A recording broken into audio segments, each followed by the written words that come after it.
Good morning mga idol. Isang araw po ang nakalipas. Sinubukan ko po ngayon gumawa ng video para iparating yung mensahe sa inyo na lubos po ako nagpapasalamat sa lahat ng mga Pilipino na niniwala na kaya ko manalo dito, sa lahat ng mga Pilipino na sumuporta sa akin simula pa lang ng pag-qualify ko dito sa Paris Olympics, sa lahat ng mga Pilipino na nandyan pa rin sa akin kahit hindi po tayo nagtagumpay dito sa laban ko. Maraming salamat sa inyo. Hindi ko alam mga idol kung paano po ako magsimula ulit, kung sa professional career ko po ba o ipatuloy ko pa rin na kunin ulit yung ultimate dream ko na makuha yung gold sa Olympics. Alam niyo mga idol, iba po kasi yung Olympics Iba yung pangarap mo na simula pagkabata pa lang, yan na yung naging direksyon ng buhay mo. Kaya ganon yung kasakit sa akin, no, na hindi po ako nanalo, hindi ko po nakuha yung gold. Kasi parang yun na ba yun? Tapos na ba yung hanggang doon na lang ba yung pangarap? Parang gumuho Parang sabi ko, kaya ko po ba ulit? 4 years yun mga idol, no? 4 years ako ulit maghintay. And sa 4 years, ganun pa rin ba? May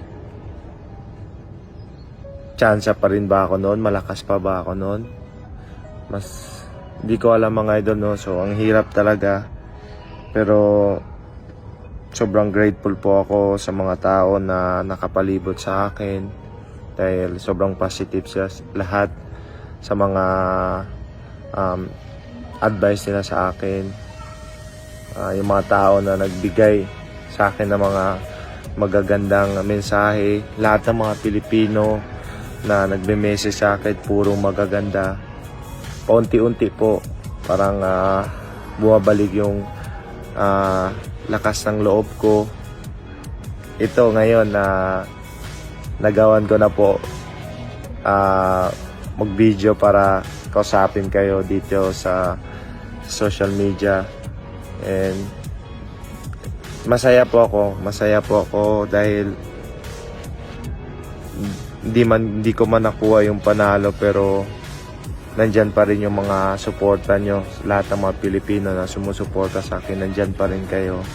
Kaya maraming salamat po. Nabigo ko man kayo, nabigo ko man yung pamilya ko. Hindi ko alam kung paano ulit magsimula, pero alam ko po na dahil sa mga suporta nyo, sa mga tao na pumapalibot sa akin, malalampasan ko to at babangon po ako ulit mga idol. Yan, thank you.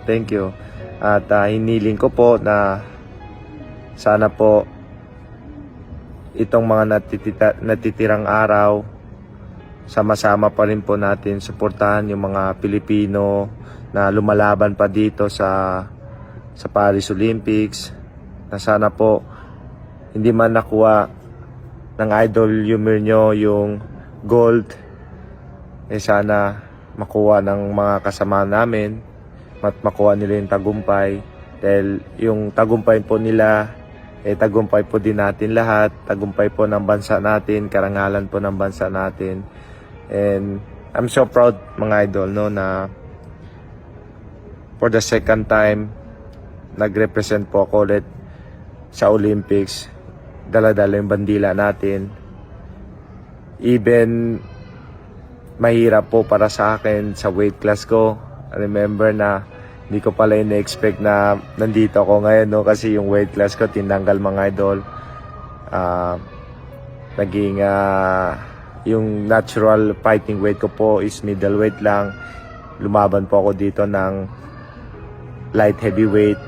So ayun, sobrang grateful pa rin. Sobrang blessed pa rin po ako kay God dahil ginagabayan niya ako at pinapakita niya sa akin na totoo siya. Kailangan lang natin maniwala sa Kanya, i-offer yung self sa Kanya. So, yan mga idol, medyo mahaba na siguro tong video, no? Pero masarap po i-share sa inyo lahat ng mga na-experience ko dito. And I hope na hindi po kayo masawa sa akin. And thank you mga idol. Suportahan po natin yung lahat ng mga Pilipino. Mabuhay po ang Pilipinas.